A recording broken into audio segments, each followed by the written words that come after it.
మానవుని హృదయం ఏమైంది? కొవ్వు పట్టింది. ఎంతటి కొవ్వు పట్టిందంటే దేవుని దగ్గరికి వస్తూ, దేవుని సన్నిధానంలో నిలుస్తూ, దేవుని మాటలు వింటూ, దేవుడిచ్చే రక్షణను ఏమిటో తెలుసుకుంటూ, దేవుడిచ్చే కృప ఏమిటో తెలుసుకుంటూ, దేవుణ్ణి సొంత రక్షకునిగా అంగీకరించలేనంతగా కొవ్వు పట్టిపోయింది. నెంబర్ 1. నెంబర్ 2, ఎంతగా కొవ్వు పట్టిందంటే దేవుని దగ్గరికి వస్తూ, వాక్యాలు వింటూ, ఉపదేశములో పరిశుద్ధాత్మ దేవుడి నీ గురించి చెబుతున్నప్పటికీ కూడా బ్రతుకు మార్చుకోకుండా, జీవితాన్ని మార్చుకోకుండా, నీ రొమ్ములో, నీ హృదయములో పాపానికి అలాగే చోటిచ్చేనంతగా నీ రొమ్ము, నీ హృదయము కొవ్వు పట్టింది.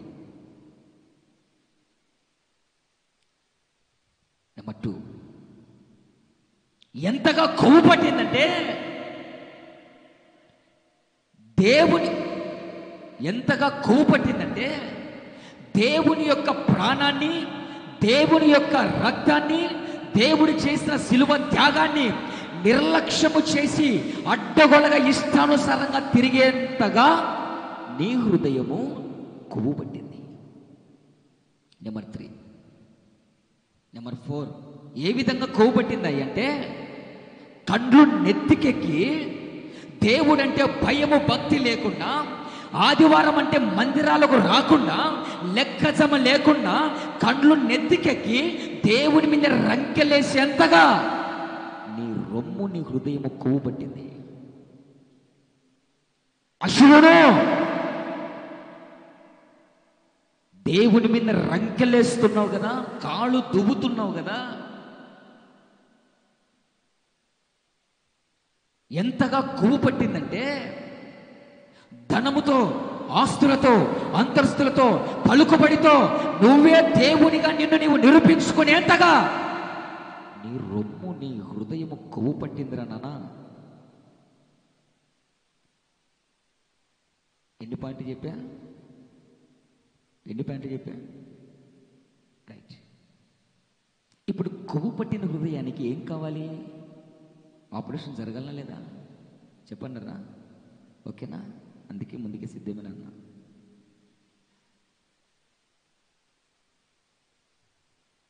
ఆపరేషన్ జరగకపోతే నీ ప్రాణము మధ్యలో గాల్లో కలిసిపోతుంది. అది చూసిన నా దేవుడు ఈ మధ్యకాల సమయంలో నీతో మాట్లాడుతున్నాడు. ఎందుకు?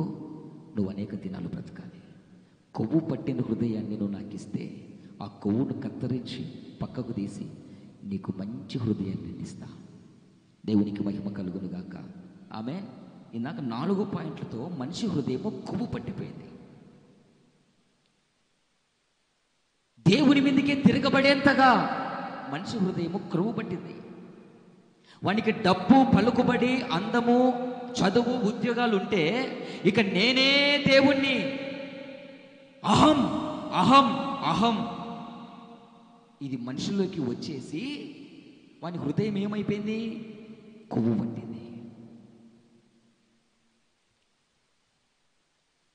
దేవుడి ప్రాణము, దేవుని యొక్క కృప, దేవుని యొక్క రక్షణ, దేవుని యొక్క శిలువ త్యాగం ఏమిటో అర్థం కాక కండ్లు నెత్తికెక్కి తిరుగుతున్నారు చాలామంది.